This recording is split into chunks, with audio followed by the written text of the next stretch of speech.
हितलक्ष्मी नागरी सहकारी पतसंस्था आणि पुस्तक पर्व ग्रंथ भांडार यांच्या वतीनं चौथं ग्रंथ प्रदर्शन या ठिकाणी 23 सप्टेंबर ते 27 सप्टेंबर पर्यंत होत आहे आणि हळूहळू या प्रदर्शनामध्ये पुस्तकं नेण्याचं प्रमाण वाढतंय ही अतिशय आनंदाची बाब आहे. त्यापेक्षा घरामध्ये एकदा पुस्तक गेल्यानंतर वाचण्याची ओढ निर्माण होते. विशेषतः विकत घेतलेलं पुस्तक हे वाचलंच जातं अशा प्रकारची भावना बऱ्याच जणांनी बोलून दाखवलेली आहे आणि त्याचा प्रत्यक्ष सुद्धा मला आलेला आहे. आपण नुसतं पुस्तक प्रदर्शन भरवत नाही तर या ठिकाणी वेगवेगळ्या साहित्य विषय पुस्तकांवर चर्चासत्र पण करतो. त्यामध्ये आपण पहिल्यांदा मोठ्या बँकेची छोटी गोष्ट हे विनोद कुलकर्णी यांच्या पुस्तकावर चर्चासत्र या ठिकाणी झालं. पुन्हा पुढील महिन्यामध्ये श्रीकांत कात्रे यांच्या प्रकाश रेषा या पुस्तकावर चर्चासत्र झालं. तसंच या 4 दिवसांमध्ये सोटरी यांच्या पुस्तकावर चर्चा घडवून आणण्याचा आमचा प्रयत्न आहे. विशेषतः झालेली चर्चा ही युट्यूबला आपणाला केव्हाही बघता येते ही अतिशय आनंदाची बाब आहे आणि चर्चा आपण ऐकल्यानंतर आपल्याला पुस्तक घेण्याकडे आपला कल वाटतो. एका बाजूने मराठी भाषेचं वाचन कमी होत असताना आपण सातारमध्ये हा एक वेगळा प्रयोग करत आहोत. दर महिन्यामध्ये 5-6 दिवस तरी पुस्तक प्रदर्शन लावलं जातं. विशेषतः याचा फायदा असा की साधारणपणे 15% ते 40% पर्यंत डिस्काउंट हा दिला जातो. त्याच्या प्रकाशकांच्या पुस्तकांच्या सांगण्यावरून तो या ठिकाणी दिला जातो आणि त्यामुळं या पुढील कालावधीमध्ये आपण एखादी शाल भेट देतो, बुके भेट देतो. त्याच्यासाठी पुस्तक भेट दिलं तर मराठी भाषा वाढण्यासाठी पण मदत होईल. विशेषतः संस्कृत मन तयार होणं, वाचन संस्कृती वाढण्यासाठी सुद्धा होईल. आज या कार्यक्रमासाठी उद्घाटक म्हणून माननीय श्रीराम नानल आणि मुकुंद फडके हे उपस्थित आहेत. त्याचबरोबर प्राचार्य रमणलाल शहा, दैनिक प्रभात सातारा संपादक श्रीकांत कात्रे, डॉक्टर संदीप सुटे उपस्थित आहेत. त्या सर्वांचं स्वागत करतो आणि नानल सरांना विनंती करतो नानल सरांना विनंती करतो की आपण दीपप्रज्वलन करू या कार्यक्रमात.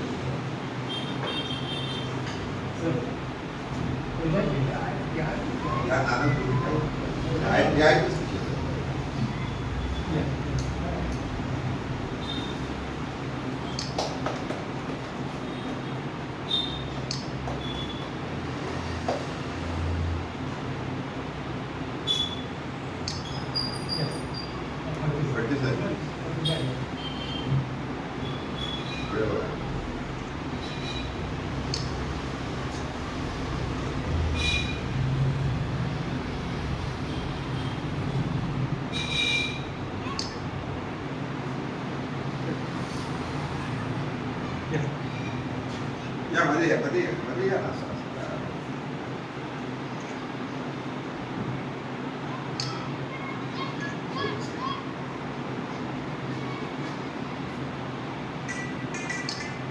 जगदीश मामलकर आहे.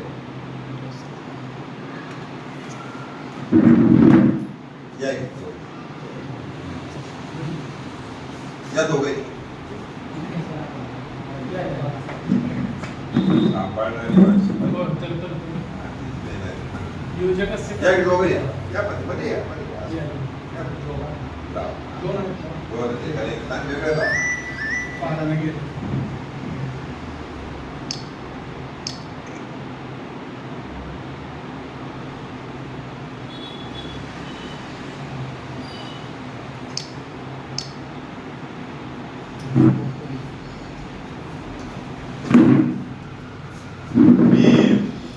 शहाना विनंती करतो की नानल साहेबांना एक पुस्तक भेट द्यावं. त्यांना नक्की आवडेल. विशेषतः माझ्यावर तरी लेख त्याच्यामध्ये आहे.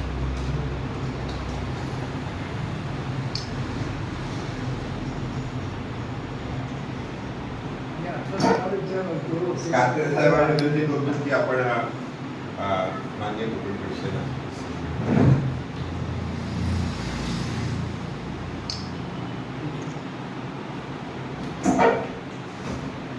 शाह सरांना विनंती करतो हे कात्रे साहेबांनी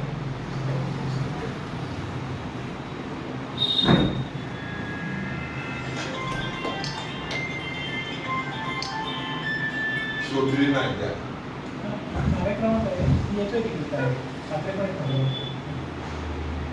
नको कार्यक्रम मी माननीय आनंद साहेबांना विनंती करतो की आपण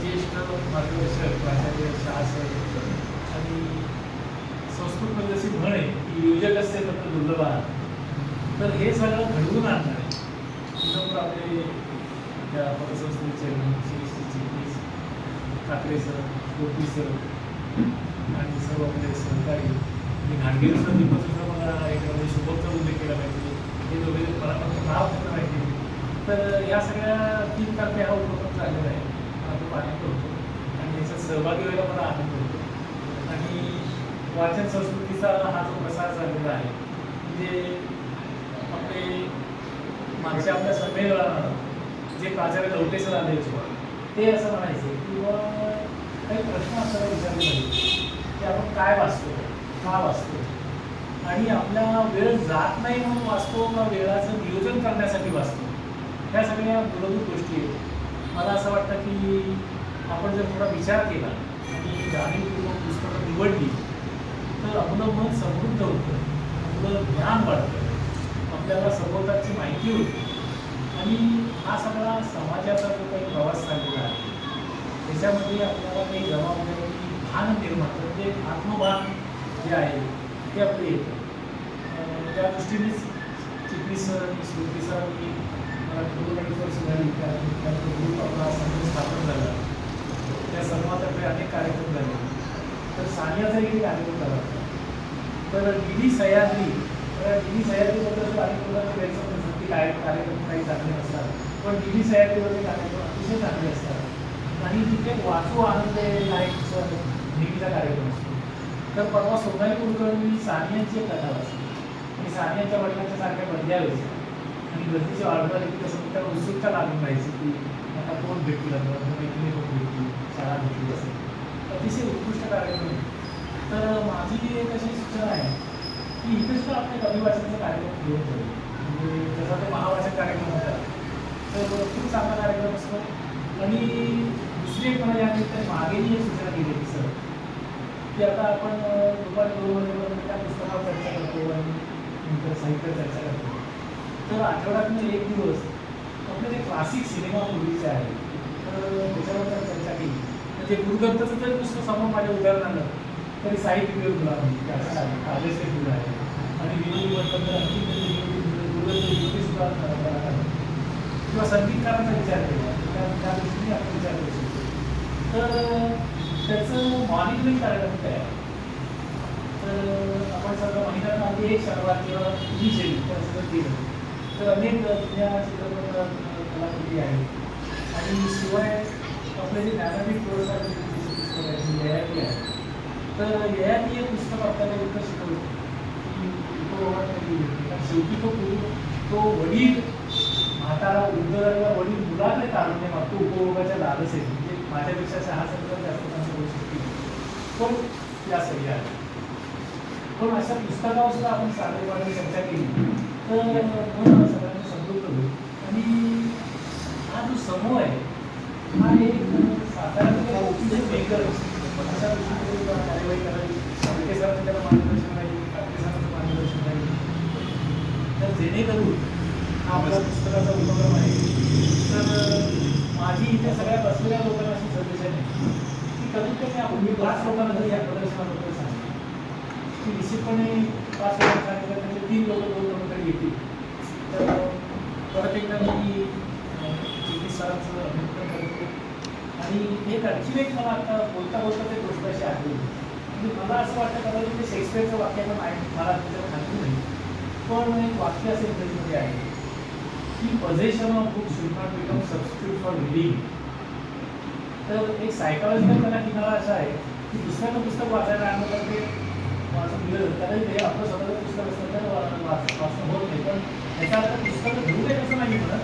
माझा असा दृष्टिकोन आहे की पुस्तक खरेदी केलं की एक तिथे टार्गेट ठेवावं की या तारखेपर्यंत हे वाचनाचं वाचून पूर्ण होईल. तर मला ही चिकित्साची संधी दिली बोलण्याची सुरुवात आणि मोठ्या करण्याची मला अतिशय आनंद आहे. आणि भविष्य काळात या वाचक संस्कृतीच्या निमित्ताने माझी जी काही जबाबदारी आणि भूमिका आहे ती पार पाडेल. कालच आपण बघितलं असेल तर रविवारी दैनिक सकाळी मी जो काही जनवाचक चळवळ चालू त्याच्यावर एक विस्तृत लेख प्रकाशित केला होता.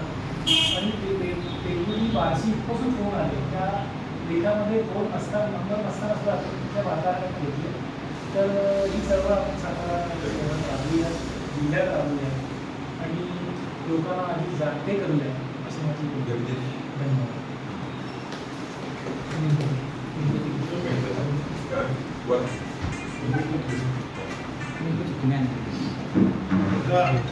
चांगल्या उपक्रमाला मी शुभेच्छा देतो, परंतु त्यामध्ये अधिक सक्रिय मला देखील कसं होता येईल हे मी प्रयत्न करतो. आम्ही पुस्तकप्रेमीतर्फे मला अशी सूचना करायची वाटते की 7 दिवसाचे 7 परिचय एका लेखकानं किंवा एका परिचयकर्त्यानं करून दिले. ते 5 आठवड्याच्या आठवड्याने महिन्यात झाले तर 30 पुस्तकं तयार होते. 30 पुस्तकांचे परिचय होतात आणि अशा वेळी हे प्रदर्शन महिन्याचं आपण 4-5 दिवसाचं ठरवलेलं असतं. पण मागील महिन्यातल्या 7 परिचयाचे 7 महिने एवढे आठवडे त्या पुस्तक परिचयाच्या अनुषंगाने त्या लेखकांना म्हणून चर्चा करायला आली.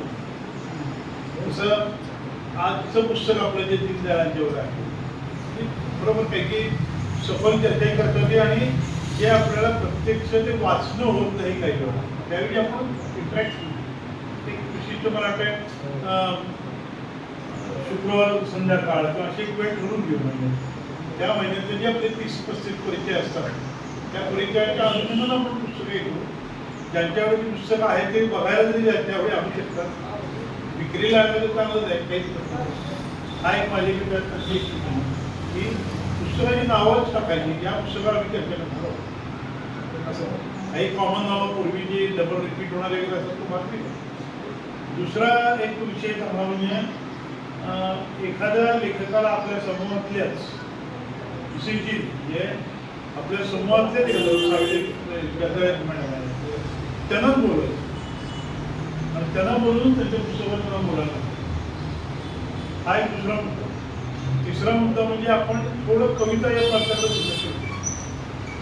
कविता या प्रांतातला आपल्यालाही कुणीतरी घेऊन जबाबदारी घेऊन बरोबर आठवड्यात एकदा 2-3दा एखादा विषय घेऊन त्यावर कविता मांडल्या केल्या मराठी तर त्या केल्यापेक्षा त्यांच्या रसग्रहणी केलं तरी पण लागेल. त्याचे 4-5 सूचना असतात बोलतो आणि दुसरी परंतु मला ते आत्ता तरी माझ्या एवढ्या 3 सूचना आपण सर्वांनी नोट करून ठेवा आणि आपण त्यामध्ये काय करतो थोडा ठेवू शकतो. कारण योजना तसं झालं असं योजना आपल्याला मिळालं हा माणूस इथे मिळालेला असताना आपण त्याचा फायदा घेत नाही आपण आपले कर्तव्य म्हणून. त्यामुळे या चांगला हॉल आहे ऑडिओ आणि व्हिडिओ आहे जनरेटरचं बॅकअप पण आहे. सर्व असताना पण याचा फायदा घेत नाही. बरोबर आठवड्याला एक कार्यक्रम झाला पाहिजे इतकं आपण ते ठरवलं पाहिजे. एकमेकांनी प्रत्येकाला शक्य नाही मला एकमेकांना शक्य नाही परंतु एकमेकांना म्हणजे करायला फार कमी प्रेक्षकवर्ग असो अथवा नसतो आपल्यासाठी तरी आपण शक्य आहे चर्चा राहिला पाहिजे.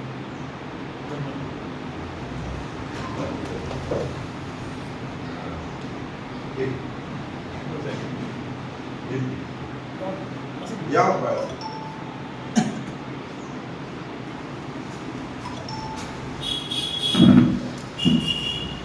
पुढे असं येतात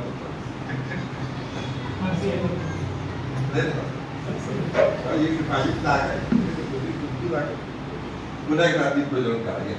या सगळे जे व्यंकट मोरे माहिती असेल या बाळासाहेब या तर तुम्ही घ्या तुमची आज आहे ना आम्ही बाहेर सगळे ते तुम्ही या या या या या या या जेवढे दिसतील फोटोमध्ये तेवढं सांगा यायचं सगळे आले पाहिजे बघा. चांगल्या ह्याच्यात काढा कॅमेरा.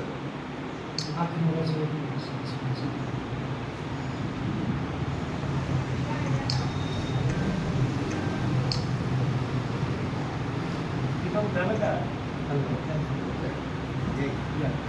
ब्लॅकेट मध्ये आणि घ्या. जरा मोठं घ्या.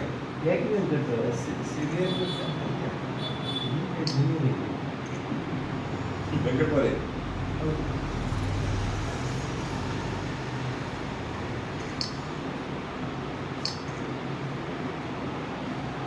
या या या तुम्ही दोघं नाका काय आमचं झालं सगळ्यात तुला हातावर त्याच्या हाताला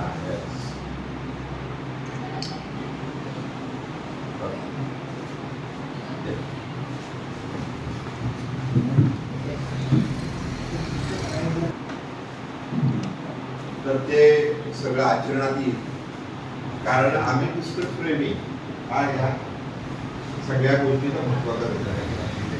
तेव्हा आम्ही पुस्तकप्रेमी गुरुच्या माध्यमातून आपण नानल सर कोथरी सर ते विशेषतः जे जे सांगतील त्याच्या गोष्टी लगेच आचरणात घेतो. त्याच्याबद्दल आपण सर्वांनी खात्री बाळगा. विशेषतः मी पतसंस्था फेडरेशनला सांगितलं आहे तर मी इथं परवा सुचवलं त्याला व्यंकटपुरे होते, राजेंद्र जाधव होते, तरी मंडळी खळोळीतील संपत शिंदे होते. म्हणजे असं मग सुचवलं की तुम्ही 40% डिस्काउंट आणि पुस्तकं इथे या ठिकाणी मिळत आहेत. तुम्ही शाल देण्यापेक्षा बुके देण्यापेक्षा पुस्तकं द्या आणि विशेषतः तुमच्या पतसंस्थांमध्ये साहित्यिक कार्यक्रम राहावा ज्याच्यामुळे त्याचा उपयोग होईल. आणि आता खरं ते म्हणणं बरोबर नाही परंतु तरी सुद्धा आपण जाहिराती करण्याची ह्या बातम्या उठल्या आपल्या जास्त प्रसिद्धी पावतात आपल्याला एक चांगलं योगदान दिलेलं आहे. तेव्हा हा सुद्धा एक मोठा उपयोग आहे. मी जे बघतोय त्याच्यामध्ये सातारा असू दे पुणे असू दे पण आमच्या संस्थेची कुठे जाहिरात आपल्याला दिसतात. आणि विशेषतः उलट मला लक्षात आलं की वेगवेगळ्या कार्यक्रमाच्या माध्यमातून आपण संस्थान होतो आणि विशेष सगळ्यांचंच त्याच्यामध्ये बातमी मूल्य जे असतं ते असतं.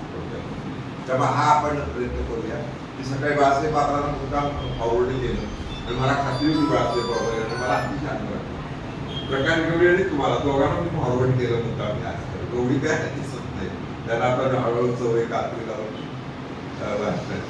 परंतु अशी आपण वाढवत राहू. माझ्या मनात काय हळूहळू ती वाढत राहील आणि 2-3 महिन्यामध्ये 500 लोक घेऊन टाकतात ते लोकांना सांगत जातात. आपण नक्की प्रयत्न करूया. मला अतिशय आनंद वाटतो की व्यंकटपुरे आले कार्यकर्ते बाळा आणि त्यांचं सुद्धा असं म्हणतात आणि अशा पद्धतीचं काम होत नाही. मी पहिल्यांदा मुकुट खडकेला विनंती करतो पण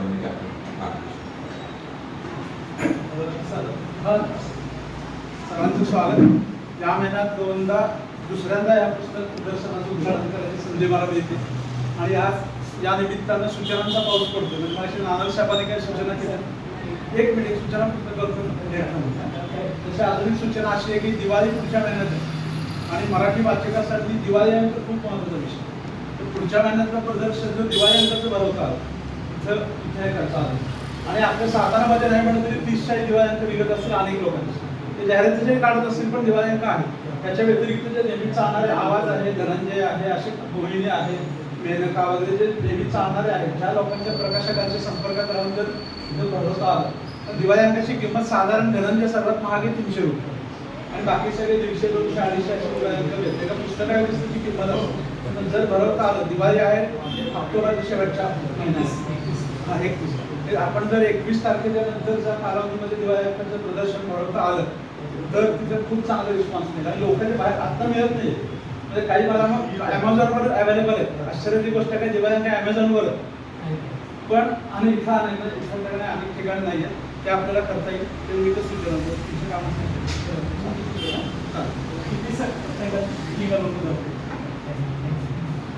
एक नंतर फोन मेसेज टाकतो तेवढं तुमच्या मीटिंगमध्ये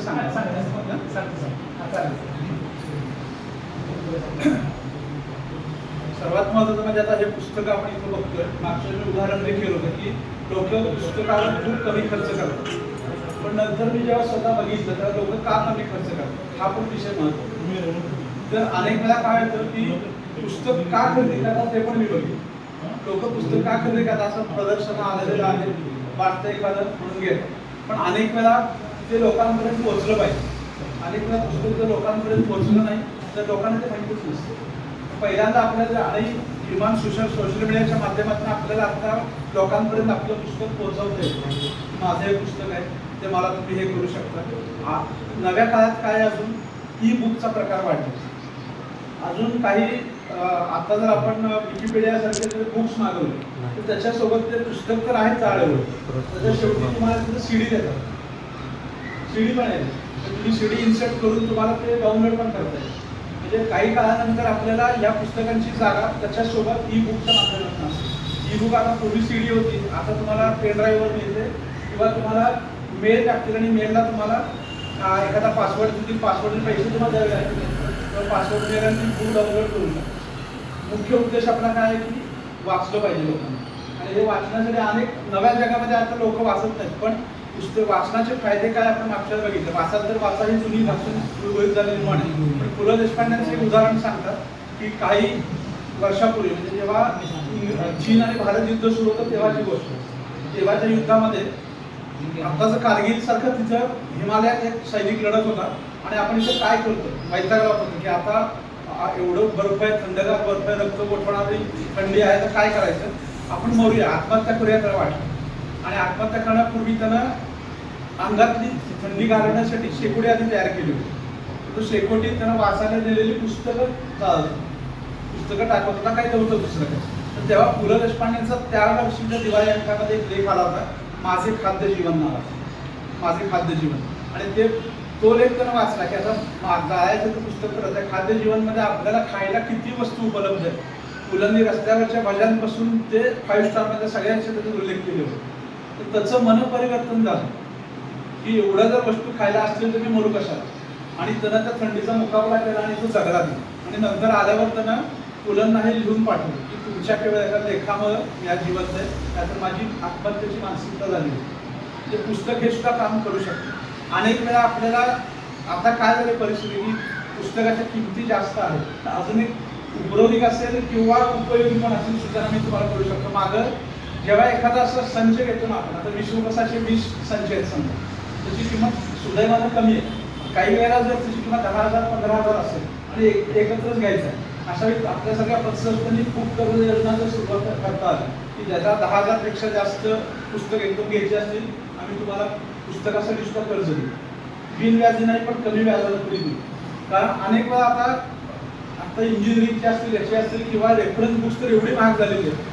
मी इन्कम टॅक्सचं प्रॅक्टिस करतो एखादं पुस्तक 10,000 पण किंमत आहे इन्कम टॅक्सची पुस्तक आहे 10,000 11,000 रुपये किंमत आहे MBAच्या पुस्तकाची किंमत पण तेवढा ते शैक्षणिकचे तसंच काही की असे संचलन पुस्तकं आहेत भाग पहिला दुसरा तिसरा चौथा तेव्हा त्या किमती जास्त असतात लोकांना घ्यायचं असतं पण अनेक वेळा तुम्ही महिन्याचं बजेट ते ॲडजस्ट करू शकत नाही अशा वेळी जर अशा काही योजना काही लोकांनी केल्या बुक बिशीसारखी योजना बुक बिशी म्हणजे पुस्तक बिशी आत्ता पैठणीच्या भिशा चालतात माझ्या बघा महिलांच्या पैठणीच्या भिशा चालतात महिन्याला महिना 2,000 रुपये जमा करतात 12 महिन्यानंतर 24,000 रुपये जमतात त्याच्यात पैठणी घेतात महिला पण आपण जर बुक बिशीसारखा असं काही उपक्रम अनेकांनी राबवतो एका माणसाच्या घरात एखाद्या महिन्याला जरा बिशी लागेल तो 1,000 रुपयांची पुस्तकं एकाच वेळी त्याच्याकडे येऊ शकतात पुस्तकच द्यायचे पैसे द्यायचे त्या पैशातून अशा अनेक योजना असतात की लोकांपर्यंत ती पुस्तकं पोहोचवणं अनेक वेळा काय होतं मी बघतो की जेव्हा स्वतःच्या खर्चातून आपण पुस्तकं छापतो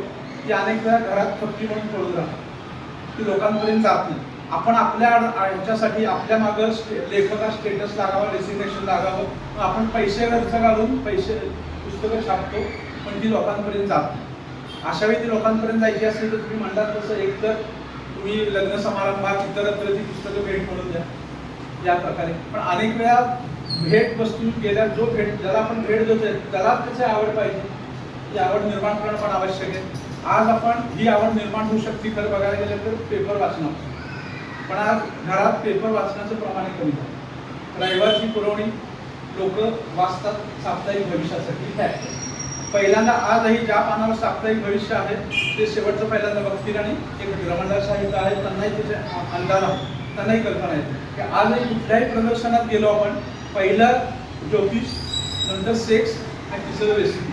ह्या क्रमानं पुस्तकं खरेदी केली जातात. ज्योतिष आणि महिलांच्या रेसिपी आणि ह्याला आहे, आणि मग लैंगिक जीवनावरची जी पुस्तकं लिहिण्याची लेखक आपली लीना मोहाडीकर, विठ्ठल प्रभू वगैरे जे फेमस आहेत त्यांच्या पुस्तकाला मोठ्या प्रमाणावर लोक घेतात. आवड आहे लोकांची, पण त्याच्यामुळे आपली वाचनाची आवड पण निर्माण होऊ शकते. आणि हे चांगलं आहे की काही कारणानं जसं म्हणतात की तुम्ही वाचक तुमच्यापर्यंत पोहोचत नसेल तर तुम्ही वाचकापर्यंत पोहोचलं पाहिजे. आणि अशा प्रकारचे उपक्रम निश्चितच पुस्तकांना वाचकांपर्यंत पोहोचवण्याचं काम करतात. असे उपक्रम सतत होत राहत. माझ्याशी नादर म्हणले त्याप्रमाणे जो चित्रपट विषयक आहे तेव्हा सुद्धा चित्रपट विषयक त्या कालावधीमध्ये जर आपल्याला चित्रपट विषयक पुस्तकांना प्राधान्य देता आलं. आता गुरुदत्तावर एक चांगलं पुस्तक अंजल कुमारनं लिहिलेलं आहे प्यासा म्हणून, बिरजेचा लेखक, एक आनंद आणि शायर, म्हणजे मीना कुमारी आणि गुरुदत्ताचं एकत्र पुस्तक.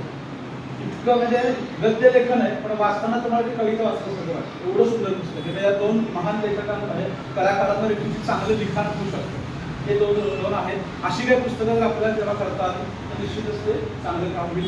यापुढे सुद्धा अशा उपक्रमाला माझा पाठिंबा राहील. धन्यवाद.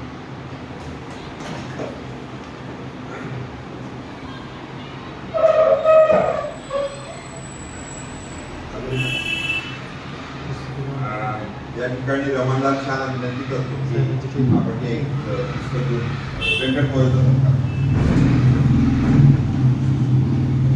तुम्ही द्यायचं.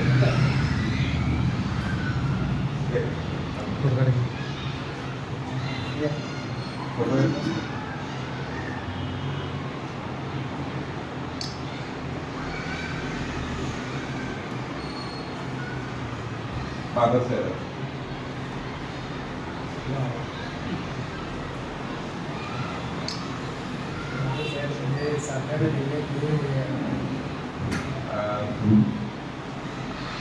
मला नक्की महत्वाचा विषय वाटला एक 2-3 गोष्टी याच्यामध्ये की आता सुधीर नाटकापर्यंत पण पुस्तक येते राजहंस प्रकाशित करते.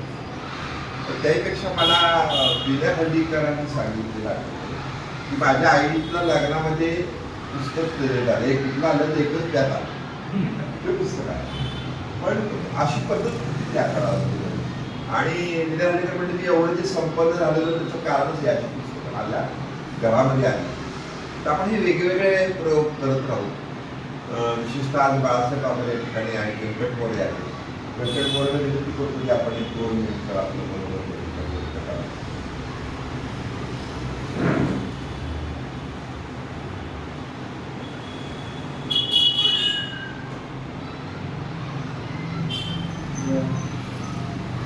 योग असा गुरुनाला तेव्हा ती मीटिंग होती आणि यावेळेला माझी आता निवडणूक आम्ही निवडून आलेलं आणि चांगल्या मतानं निवडून आलेली मंडळी सगळी.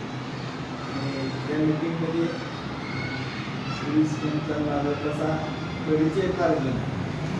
जवळपास 45 वर्ष आम्ही एकमेकांना ओळखतो. सुदैवाने ही दोन्ही मंडळी नगरपालिकेचे दादाजी सोडून आले. आम्ही तिला बरोबर नव्हतो नाही, परंतु सार्वजनिक जीवनात काम करत असताना आमच्या ठिकाणी तसा भाऊसाहेब महाराजांचा प्रकरण होता. तेही आमच्याबरोबर तेही होते. नंतर विचारसंघातून जरी इकडे गेले तरी सिरीज आत्तापर्यंत जो त्याचा प्रवास बघितला, अर्थसंस्था म्हणजे पतसंस्था ज्या आहेत त्या चांगल्या प्रकारे कसं चालवता येते. साताऱ्यात पतसंस्थेचं व्यापक तुम्ही जर केलं असेल तर आपले पहिल्यांदा उपक्रमासाठी ज्यांनी सुरुवात केली. आणि खऱ्या अर्थानं पतसंस्था काय असते आणि लोकांच्या गरजा आपल्याला पण नाही निर्माण करून पैसे द्यायचे. तर पुढं काही दिवसानंतर त्या पतसंस्थेत काय अडचण आली किंवा त्यांना काय अडचणी आल्या पुन्हा आता ते आहेत. परंतु श्री चिटणीसांनी मला वाटतं 2 पतसंस्था सुरुवातीला महालक्ष्मी आपण सुरू केली. तिचं सुद्धा नाव जवळपास जिल्हाभरांनी कौतुकाने घेतलं जात होतं. असं असतं की एखाद्या कामाची सुरुवात करत असताना उद्देश वेगळा असतो. याच्यात जर काय चुकीची चुकीच्या प्रवृत्ती जर आल्या तर त्या चांगल्या कार्याला बाधा लागण्याचं काम होतं, तसं काही घडून ते होतं. तर ते सगळं पाठवतात. ते म्हणजे बाकीचे विविध क्षेत्रात म्हणजे आम्ही त्यांच्याबरोबर काम करत असताना फार मोठं काम त्यांनी केलं होतं. आपलं ग्रंथ महोत्सव, साहित्य संमेलन. साहित्य संमेलन आणि महाराष्ट्राच्या मान्यवर मंडळींना साताऱ्यात एक संधी दिली आणि सातारासारख्या म्हणजे त्यावेळेला एक छोटं विलेज टाऊन टाऊन सिटी अशा सिटीत तो ग्रंथ महोत्सव इतक्या मोठ्या प्रमाणात साजरा केला गेला. विचारच केला पाहिजे की त्यावेळेला एवढे शक्य झाले आणि त्यात जवळपास त्यांचा सिंहाचा वाटा होता. प्रत्येक गोष्टी त्यांनी हिरवून भाग घेतला. आता सुद्धा दरवर्षी पुस्तक प्रदर्शन आमचं चालू असतं आणि मला तुम्ही या म्हटले तर मला तर बाकी गरज आहे की बुकिंग मला कमी देतो. तर ज्या ज्या वेळेला जवळच्या माणसाचा वाढदिवस असतो त्याला माझ्याकडे सुद्धा आता 100-200 पुस्तकं माझ्या कपाटात आहे. हे वाचनाचा आहे. पण दुर्दैवानं आता काय झालं की मोबाईलमध्ये गुगलला टाकलं की आता परवा मला तब्येत बरी होती म्हणून मी आजारी होतो. तर त्यावेळेला आमच्या कन्यानं कॉल केली म्हणजे मोबाईलमध्ये आम्ही शरद पवारांचं पुस्तक ते पुस्तक ऐकतो माझी सांगायचे म्हणजे नुकतंच येत आपल्याला ते सुद्धा आपलं वाचनाचं नाही झालं तर काळात लावलं तर अशा वेगवेगळ्या जरी असतात तरी पुस्तक समोरून वाचणं आणि ऐकणं याच्यात सुद्धा फरक पडतो. तर आपण उपक्रम जो राबवता तो सातारच्या अस्मितेचा किंवा सातारच्या जीवाभावाचा आणि एक जसं माणसाला अन्न लागतं तसं सुद्धा पुस्तकाच्या माध्यमातून काहीतरी खाद्य मेंदूला मिळालं तर तो मेंदू तल्लक होतो, त्याला काहीतरी सुचतं, काहीतरी त्यातनं मिळतं आणि ते देण्याचं फार मोठं सत्कार्य आपण करता.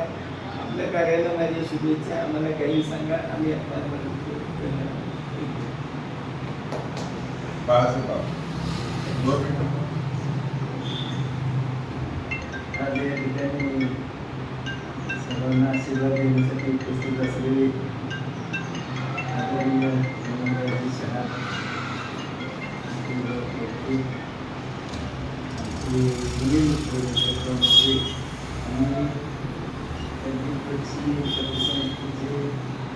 सर्व आणि या ठिकाणी नेहमी काही ना काहीतरी उपक्रम अतिशय फारचा चांगला वापर कसा करावा हे त्यांनी दाखवून दिले. की नेहमी गाण्याचे संगीताचे कार्यक्रम होत असतात.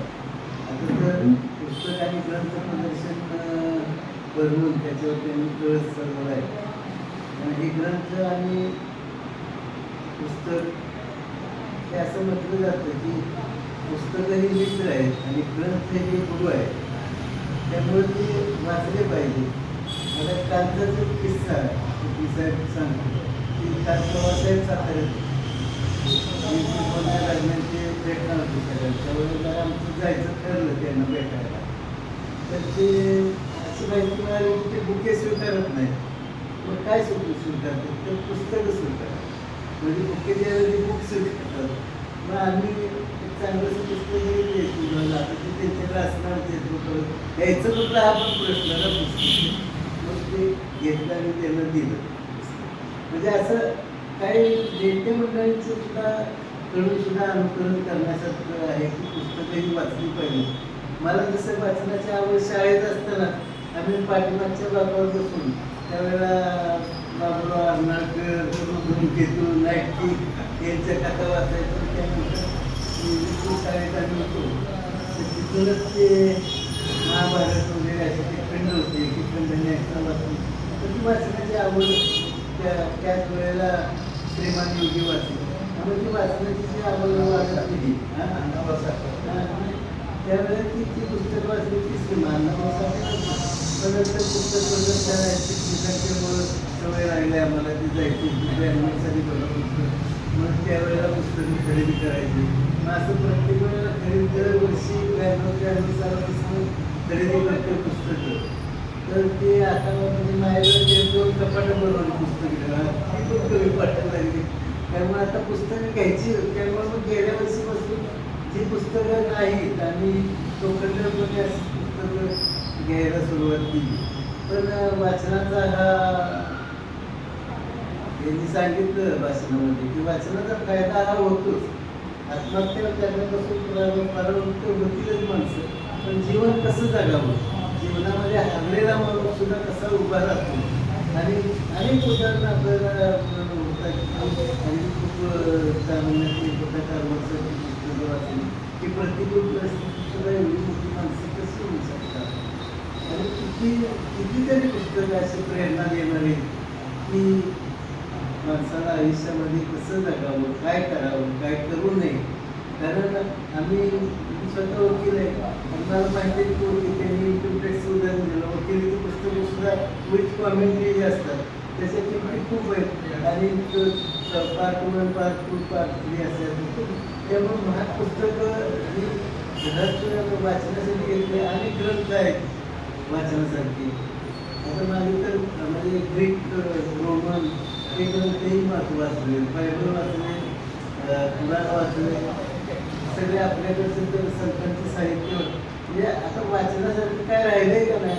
पण आता नवीन जी निर्मिती आहे ती चांगल्या प्रकारे कशी होईल आणि एक वेगळं काहीतरी संदेश कसा देता येईल लोकांच्या नवीन पिढीला, यासाठी लेखक तयार करायचे.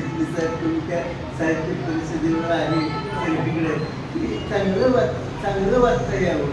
आता ते सेक्स विषयक अशी ठीक आहे, आवश्यक आहे तरी, पण चांगले विचार आणि चांगली पुस्तकं सुद्धा लोकांना वाचता आली पाहिजेत की जेणेकरून मुलांची सुद्धा तुम्ही पुस्तक वाचलं का, ते वाचते का, अशी चर्चा झाली. म्हणजे इतर चर्चा होण्यापेक्षा पुस्तकांच्या विषयी आपल्या ग्रंथांच्या विषयी, धर्माच्या विषयी चर्चा ही झाली पाहिजे. अशा पद्धतीनं काही कॉलेजमध्ये, शाळामध्ये जाऊया कारण मुलांसाठी असे काही जर घेता आले प्रशिक्षण वर्ग किंवा माहिती देणारे वर्ग, तर ते निश्चितच त्या वयामध्ये त्यांच्यावर संस्कार होतील. आणि पुढे चालून जो आता एक संपूर्ण जगामध्ये म्हणा किंवा आपल्या देशामध्ये जे क्राईमचा रेट वाढतोय किंवा हिंसा वाढते किंवा समाजामध्ये जातीमध्ये जे काही तणाव निर्माण होतोय, याचं कुठेतरी लोकांना समाज म्हणून जगण्यासाठी शिकवण्यासाठी आणि माणूस म्हणून शिकवण्यासाठी, जगण्यासाठी शिकवण्याचं काहीतरी तंत्र वापरलं गेलं पाहिजे. यासाठी चांगलं लिखाण, भडकाऊ लिखाण येण्यापेक्षा लोकांना समजावणारं लिखाण हे बाजारात आलं पाहिजे. त्यातून काहीतरी संदेश देता आला पाहिजे, असं लिखाण बाजारात आलं पाहिजे असं मला वाटतं. आजच्या या ठिकाणी एवढंच बोलतो.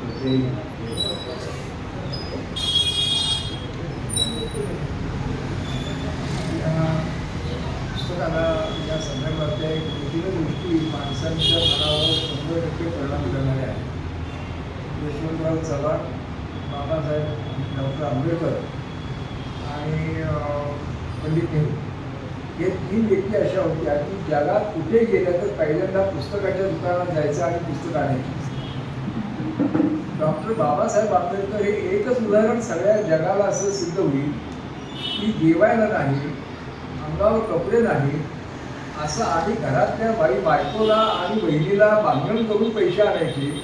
अशा परिस्थितीत 5-5 ट्रंका परदेशातनं घ्यायच्या, इकडं पाठवायच्या.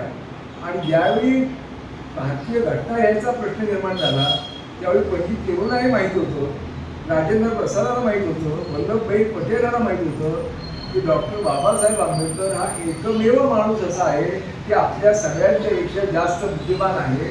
आणि हे पटल्यामुळं हे त्यांनी आयुष्यभर त्या बाबासाहेब आंबेडकरांची जी ग्रीप होती त्याच्यावर त्यांचं जे वर्चस्व होतं वाचनावर हे सगळ्या जगाला माहीत होतं.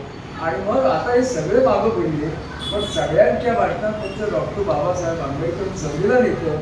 तर नॉलेज इज पॉवर काय हे डॉक्टर बाबासाहेब आंबेडकर हे अत्यंत जीवंत आणि महत्त्वाचं उदाहरण आहे. किंवा ही बाबासाहेब आंबेडकर, पंडित नेहरू आणि यशवंतराव चव्हाण ही 3 माणसं जरी आपण आपल्या नजरेसमोर ठेवली ती खूप होईल. आणि ही वाचन संस्कृती जी आहे हे त्यांना सुद्धा कल्पना नाही की आपण काय केलं हे इतक्या नकळत झाल्या. आणि इतकी महत्त्वाची गोष्ट झाली की माझ्या कल्पनेप्रमाणे महाराष्ट्रात हे पहिलं रोप लावलेलं आहे आणि याचा प्रसार सगळीकडे होईल. आणि मला माझ्याकडून एवढं मॅचिंग होईल एवढं मी आधी करेल थोडी माहिती.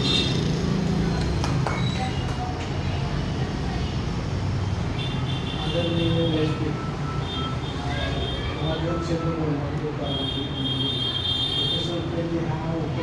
राबवलेला आहे खरोखर चांगला उपक्रम आहे. तर तो आता माझे मित्र वडील आहे, नवोदित लेखक आहे, ग्रामीण लेखक आहे, त्यांनी पुस्तकं छापली. मी म्हणलं तशी ती पुस्तकं घरात पडू नये तुझ्याकडची नायगाव. तर त्यांना एक मार्ग सांगितलं, तुम्ही वर्तमानपत्रामध्ये तुम्ही लेख लिहायची, तुमचं पुस्तक म्हणजे श्री जगन्नाथ शिंदे. तर हा उपक्रम अतिशय चांगला आहे. हे ग्रंथ प्रदर्शनाचे बऱ्याच वेळा भरवले. तर हे मी जेव्हा पुण्यातून इकडे जाताना मी तुम्हाला शिकायला इथं आल्यानंतर मी पुस्तकं बघितल्यानंतर नंतर धार्मिक पुस्तकाचं एकच पुस्तक महाराज म्हणून तर मला कळत होते तेव्हा मला कायद्याचे पुस्तक पाहिजे. तर कायद्याचं पुस्तकालय आमच्या साताऱ्यामध्ये कुठंच नाही. चौकामध्ये जर आपण गेलो तर कायद्याची पुस्तकं लहानच्या लहान रांग आहे, धार्मिक ग्रंथ रांगच्या रांग आहे. आपल्याकडे जसे सोमापेठ वगैरे तशी तिथं हे आहे.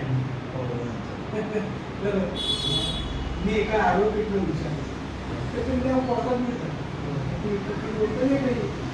तेव्हा एका कोपऱ्यात त्यांना विकायला परवानगी दिली होती त्याची.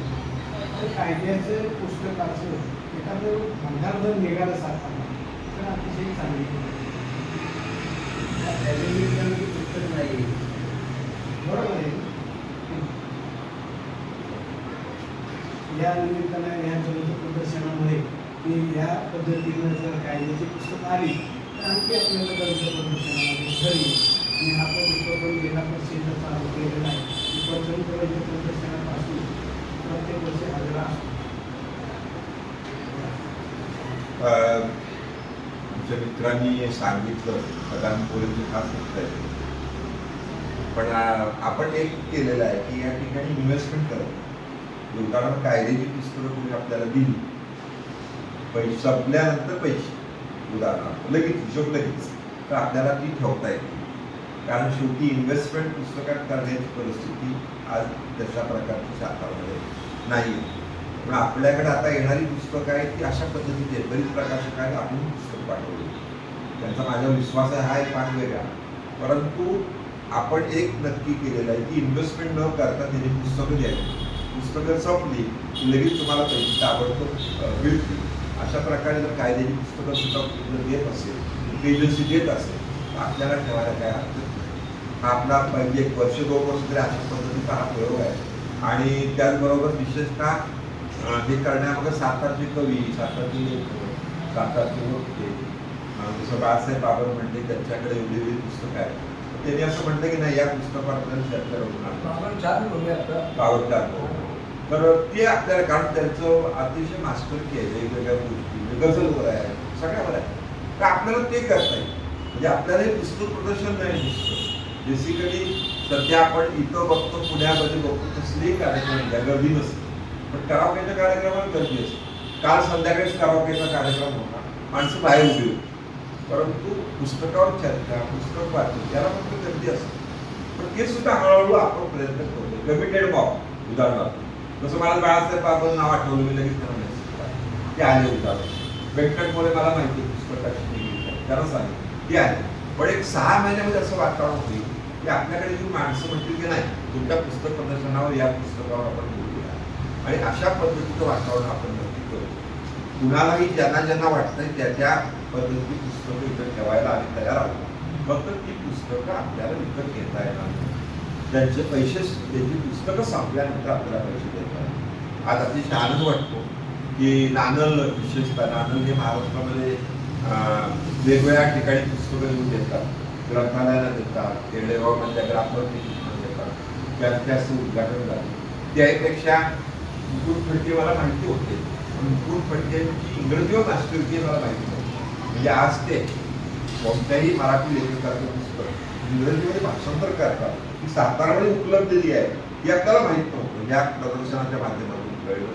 रमणलाल शाहबद्दल तर मी एवढं म्हणेन की रमणलाल शाहचं शिवाजी महाराजांच्यावर पुस्तक आहे ते अतिशय कमी किमतीत उपलब्ध आहे. मला वाटतं 500-600 रुपयाचं पुस्तक आहे, काहीतरी 150-200 रुपयाला मध्ये आपण देतो. तर त्यांचं सुद्धा पुस्तकाचं आता 13 तारखेला पुण्यामध्ये आपण चर्चा ठेवली आहे. त्याला सदानंद मोरे आहेत, या विशेषतः पुण्याला डी पाटील सर आहे, शिवाजीराव कदम आहे, श्रीपाल सबनीस आहे, मिलिंद जोशी आहे, अभय टिळक आहे. असं आपण वेगवेगळे प्रयत्न करत आहोत. कारण माझ्या एक लक्षात आलेलं आहे की पुस्तक वाचणाऱ्यांची मैत्री आहे, पुस्तक न वाचण्याची मैत्री तुम्हाला कुणालाही परवडणारी नाही. कारण मैत्री असं म्हणत नाही, पण आपल्याला जर ऋणानुबंध वाढवायचे असतील तर पुस्तक वाचणारी माणसं हे कितीतरी कुणाशी वाईट वागायचं ठरवलं तरी काही लिमिटच्या बाहेर वागू शकत नाही. ही सत्य परिस्थिती आहे. पुस्तक वाचन हे नुसतं आपल्यासाठी महत्त्वाचं नाही, समाजामधलं चांगल्या लोकांचं अभिसरण होण्यासाठी ही महत्त्वाची जबाबदारी आहे आणि ते आपण केलं पाहिजे. आपण वेगवेगळे प्रयोग करत राहू. विशेषतः म्हणून फडके त्यांचं मी विशेष आभार मानतो. कारण ते वेगवेगळ्या पेपरचे संपादक होते, पण त्यांनी चांगलं काय चालू केलं. कुठल्याही सातारामध्ये कार्यक्रम होते, त्यांची बातमी लगेच लोकांच्यापर्यंत पोहोचली. आणि मला असं वाटतं की ह्या प्रदर्शन किंवा हे सुद्धा जो ढाचा आहे त्याला पुढे नेण्यामध्ये त्यांचा मोठा सहभाग असेल. त्यांचं पुस्तक एक सुद्धा बाहेर आलेलं नाही, प्रकाशित झालेलं नाही. त्याचं एवढं लिखाण आहे, त्या लिखाणाचा सुद्धा उपयोग करून बाळासाहेब बाबर म्हणतात ते खरं आहे, पण बाळासाहेब बाबर यांनी सुद्धा लिहायला सुरुवात केली पाहिजे. जसं मला प्रभातची संधी दिलेली तर मंगळवारी मी लिहितो, केसरीने संधी दिलेली तर शुक्रवारी लिहितो. आता मला दिवाळाकाला लोक लिहायला म्हणतात. आपण 2-3 ठिकाणी द्यायचं तो मी गडबडीत देऊ शकतो, परंतु बाळासाहेब बाबरने याच्या पुढच्या कालावधीमध्ये दिवसातले 4 तास लिखाणाकडे द्यावे. त्यांच्याकडे एवढा खजाना आहे, वेगवेगळ्या गोष्टी आपल्याला मिळू शकतात. जसं मी काल रमेश वेलणकरला एक पाहतो. रमेश वेलणकर काय काय सांगतो, गाण्याचं बोलती बोलती त्याला म्हटलं की तुम्ही एका पुस्तक तयार करा.